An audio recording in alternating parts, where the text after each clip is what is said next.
اللہ اکبر اللہ اکبر اللہ اکبر لبیک لبیک لبیک یا رسول اللہ صلی اللہ علیہ وسلم۔ محترم ناظرین و حاضرین، اللہ تبارک و تعالیٰ کے فضل و کرم سے میں آپ کے سامنے حاضر ہوں۔ جب سے تاریخ انسانی کا آغاز ہوا ہے، دو قوتیں ہمیشہ مد مقابل رہی ہیں، ایک حق کی اور دوسری باطل کی، اور اللہ کے فضل و کرم سے ہمیشہ حق ہی کی جیت ہوئی ہے۔ آپ تاریخ کا مطالعہ کریں تو آپ کو نظر آئے گا کہ حق کے مقابلے میں باطل کی صفوں میں آنے والے اللہ تبارک و تعالیٰ نے ایسا حالات کو پلٹا کہ وہی حق کی صداقت کو بلند کرنے کے لیے حق کی طرف مائل ہوئے، اور پھر انہوں نے جتنی اسلام کے خلاف کوششیں کی تھیں، اسلام کی خدمات میں اس سے بڑھ کر کوششیں کی۔ اسی سلسلے میں میں آپ کے سامنے حاضر ہوا ہوں۔ اس وقت ہمارے پاس تشریف فرما ہیں جناب قاری محمد حمزہ صاحب۔ یہ پہلے مسلک وہابیت پر تھے، اللہ تبارک و تعالیٰ کے فضل و کرم سے انہوں نے مسلک حق اہل سنت والجماعت کو قبول کیا، اور اللہ تعالیٰ سے دعا ہے کہ اللہ تعالیٰ ان کو استقامت عطا فرمائے۔ ان سے چند مختصر سے حالات پوچھیں گے اور چند مختصر سے سوالات کریں گے تاکہ لوگوں تک حقانیت اہل سنت پہنچے اور احقاق حق اور ابطال باطل بالکل واضح ہو کر سامنے آئے۔ جناب محمد قاری حمزہ صاحب، میں آپ سے پس منظر کے بارے میں پوچھنا چاہتا ہوں مسلک حق اہل سنت کو قبول کرنے سے پہلے۔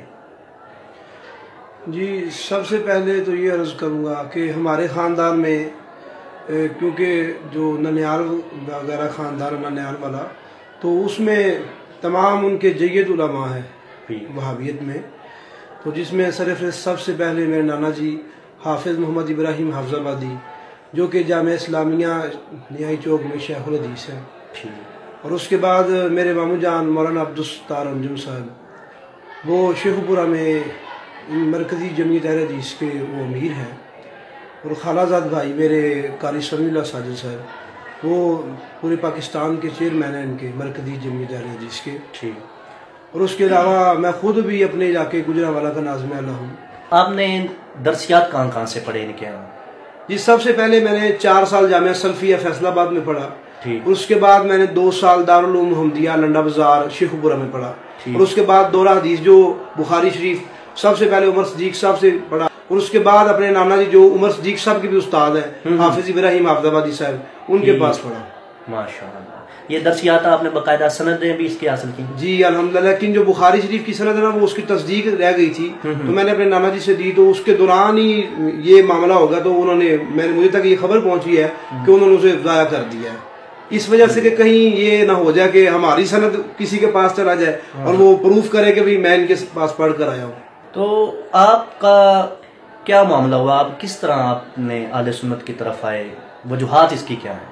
اس سب سے پہلے پچھلے سال ربیع الاول شریف میں جمعہ شریف کے خطبہ میں نے یہ بات کہی کہ اللہ تعالیٰ نے قرآن مجید میں فرمایا بسم اللہ الرحمن الرحیم فلا وربک لا یؤمنون حتی یحکموک، فرمایا محبوب ہمیں آپ کے رب کی قسم ہے، اتنی دیر تک کوئی ایمان والا نہیں ہو سکتا جب تک وہ ہر مسئلے میں آپ کو اپنا حاکم تسلیم نہ کرے۔ بے شک۔ تو اس کی جو تفصیل ہے اس کے اندر حدیث بخاری شریف کی بھی حدیث ہے، نبی کریم علیہ الصلوۃ والسلام نے فرمایا اللہ تعالیٰ نے کوئی نبی ایسا زمین پر نہیں بھیجا جس کے 2 وزیر نہ ہوں، 2 وزیر زمین پر ہوتے ہیں، 2 وزیر آسمان پر ہوتے ہیں، اور فرمایا میرے 2 وزیر زمین پر ان کا نام صدیق و فاروق ہے، اور آسمان پر حضرت جبرائیل و میکائیل، اور فرمایا کہ یہ میرے وزیر ہے۔ تو میں نے یہ تشریح کی کہ اللہ تعالیٰ نے محبوب علیہ السلام کو، کیونکہ جس طرح آپ کو تمام انبیاء میں سے اعلیٰ مقام عطا فرمایا، اس طرح آپ کی بادشاہت بھی سب سے اعلیٰ ہے، کہ اللہ تعالیٰ نے آپ کو اتنی بڑی بادشاہت عطا فرمائی ہے کہ آپ کے وزیر آسمان پر بھی ہیں اور زمین پر بھی۔ تو میں نے کہا اس سے ثابت ہوتا ہے کہ جس طرح جبرائیل و میکائیل زندہ ہیں، اس طرح صدیق و فاروق زندہ ہیں۔ اگر یہ وزیر زندہ ہو سکتے ہیں تو بادشاہ کیوں نہیں زندہ ہو سکتا؟ اور میں نے ایک بات اور بھی کہی کہ خدائی اللہ تعالیٰ کی ہے، لیکن اللہ پاک نے اپنے محبوب علیہ الصلوۃ والسلام کو اپنے کرم سے نوازا، یہ ہے کہ اللہ تعالیٰ نے خدائی اللہ کی ہے، بادشاہت نبی کریم علیہ الصلوۃ والسلام کو اللہ پاک نے عطا فرمائی۔ تو اسی وجہ سے کاموں کی میں جو میں پڑھاتا تھا، وہ اسی وجہ سے مسجد میں، کیونکہ وہ کچھ احباب ایسے تھے جو مدرسے میں پڑھے ہوئے تھے، تو انہوں نے بحث طویل کی اور یہ بھی کہا کہ آپ نے جو یہ مسئلہ بیان کیا یہ بریلویوں والا ہے، اور انہوں نے میرے نانا جی حافظ ابراہیم صاحب کے پاس آ کر شکایت کی، کوئی آپ کے نواسا ہے تو اس نے یہ بات کی ہے. تو میں نے ان سے کہا بھی حدیث شریف میں یہ بات آتی ہے، تو آپ مجھے اس سے کیوں روک رہے ہیں؟ ہم خود کو اہل حدیث کہلاتے ہیں، تو اگر ہم حدیث کو نہ مانیں تو پھر فائدہ کیا اہل حدیث ہونے کا؟ تو انہوں نے کہا بھی یہ حدیث بیان نہیں کرنی چاہیے. اچھا. میں نے کہا وہ کیوں؟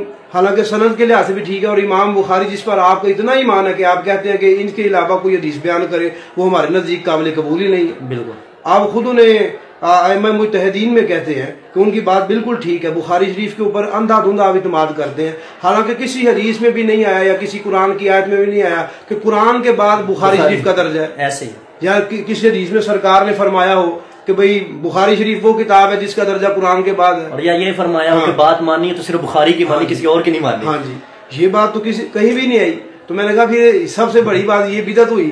ہم دوسروں کو کہتے ہیں کہ بھئی آپ بدعت کرتے ہیں، تو ہمارے خود مذہب میں، ہمارے عقیدے میں خود بدعت شامل ہو گئی ہیں. تو میں نے کہا اگر یہ بات حدیث بیان نہیں کرنی تھی تو ہمیں پھر چاہیے تھا کہ ہمیں حدیث نہ کہلواتے. وہ یعنی کہ آئے بائشائیں کرنا شروع کر دیا. تو وہاں سے ابتدا ہوئی میری یعنی کہ سرچ کرنے کی. ٹھیک ہے. تو قبلہ مفتی احسان اللہ نقشبندی صاحب جامعہ مدینہ العلم عالم جو گجرانوالہ میں، آپ کے پاس میں گیا. آپ کے پاس جا کر میں نے کافی یعنی کہ مسائل کے لیے تقریباً پہلے دن تو 3 گھنٹے تقریباً میری ان سے بحث مباحثہ ہوا. تو انہوں نے مجھے مختلف کتابوں کے بارے میں بتایا.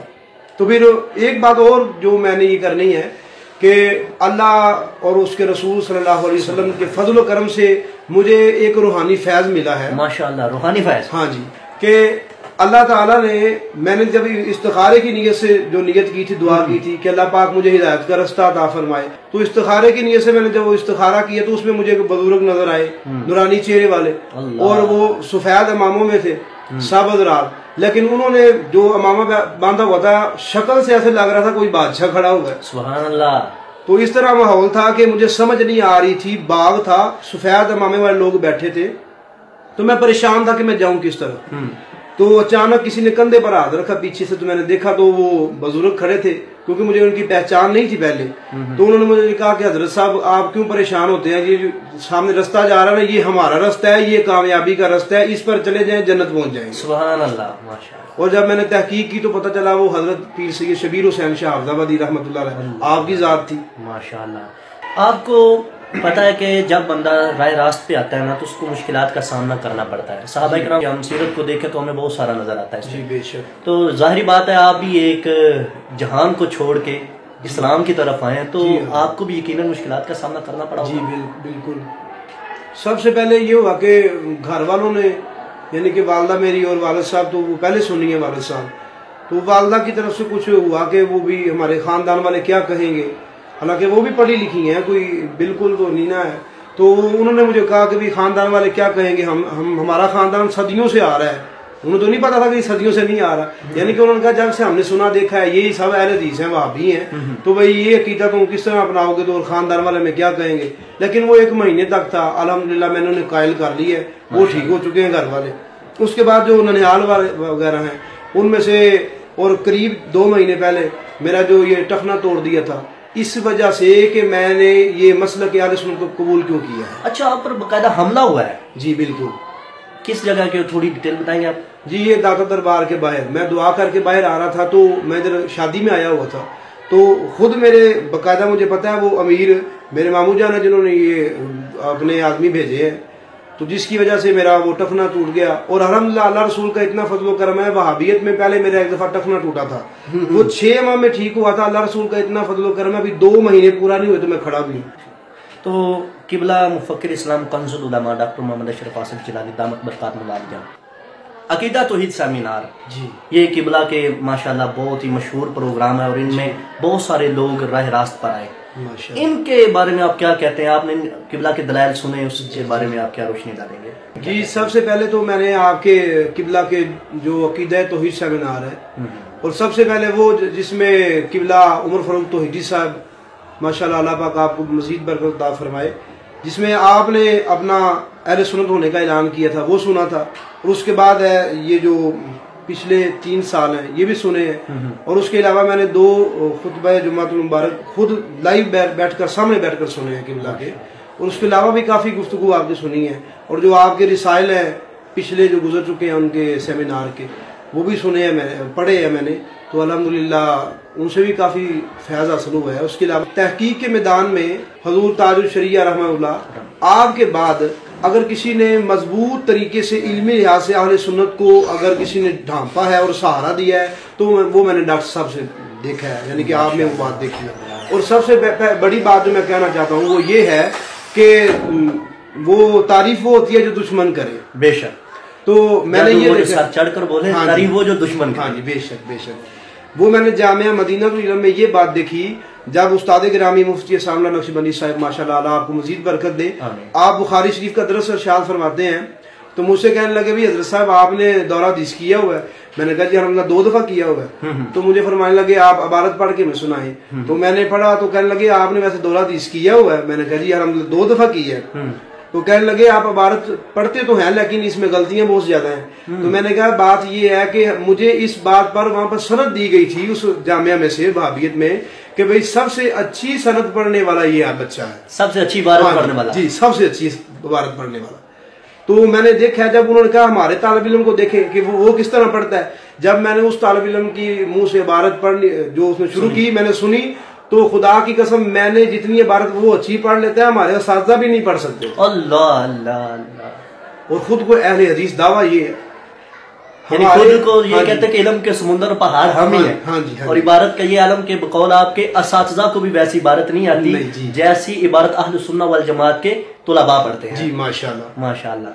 اور یہ طالب علم کی بات، ہاں جی طالب تو قبلہ ڈاکٹر صاحب ماشاءاللہ آپ کی شان تو برابر ہے جب آپ نے بغداد شریف میں پڑھا ہے اور ان سے پڑھا ہے جنہوں نے صحابہ کرام سے وہ حدیث لی ہیں اور آپ ان کے یعنی کہ سند یافتہ ہیں، آپ مستند عالم ہیں، تو آپ کی ماشاءاللہ علم کا کیا عالم ہوگا جب ایک اہل سنت کا چھوٹا سا طالب علم اتنی اچھی پڑھ لیتا ہے تو استادوں کا عالم کیا ہوگا۔ میں نے جو اپنے نظریے میں نے کسی سے سنا نہیں نہ کسی کے دباؤ میں آ کر یہ کہتا ہوں، خود اپنے نظریے سے یہ کہوں گا کہ ڈاکٹر صاحب ماشاءاللہ وہ عالم ہیں، اگر آپ کے سامنے کوئی بڑے سے بڑا بھی بد عقیدہ آدمی آ جائے نا، اگر وہ جادوگر بھی ہو تو ڈاکٹر صاحب کے علم کے جادو سے اس کا اپنا جادو ٹوٹ جائے گا انشاءاللہ۔